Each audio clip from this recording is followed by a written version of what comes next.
Here come the Men in Black. Tommy Lee Jones and Will Smith are joined by Josh Brolin for Men in Black 3.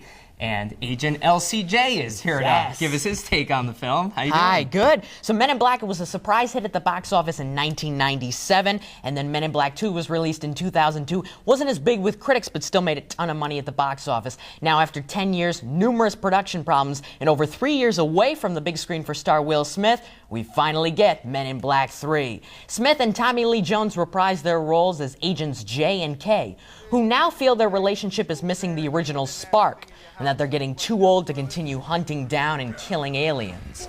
The evil Boris the Animal, who doesn't like the second part of that name, has escaped from a prison designed specifically for him on the moon.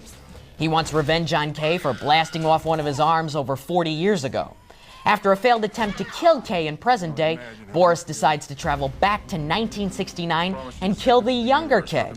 When Jay shows up to work the next day looking for K, he learns that K has been dead for over 40 years. So Jay decides to also travel back to 69 so he can save his partner. When he gets there, he meets up with younger K, played by Josh Brolin. Once the two agents adjust to what's actually going on, they have to work together to stop Boris, who has bigger plans than just killing K. Oh, this script sounds very complicated.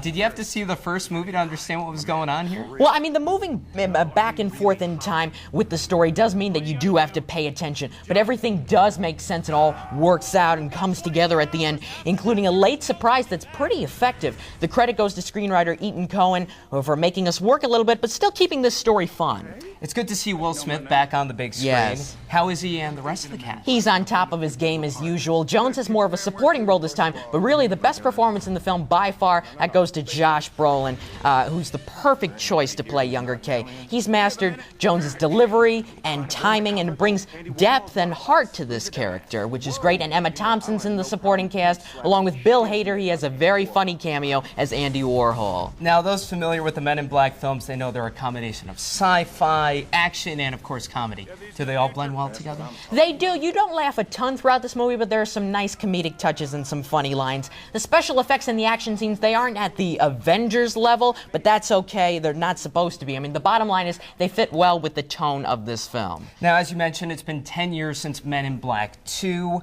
A big hit, if this is going to be one, it's going to have to attract new audience. Right. Can everybody see it? It's rated PG-13 for the sci-fi action violence, some adult language, and a creepy-looking villain. I think it's appropriate for kids 11 and up, but are they actually going to see this movie? There are no really young, hot stars in this, and it's been 10 years since Men in Black 2, so it might be tough to get a younger audience into the theaters. Okay, what's the grade, LCJ? On the official LCJ report card, Men in Black 3 gets a solid B. I'd love to see Smith and Brolin team up again for an MIB4, but we'll have to see how this one does at the box office to see the future of the franchise.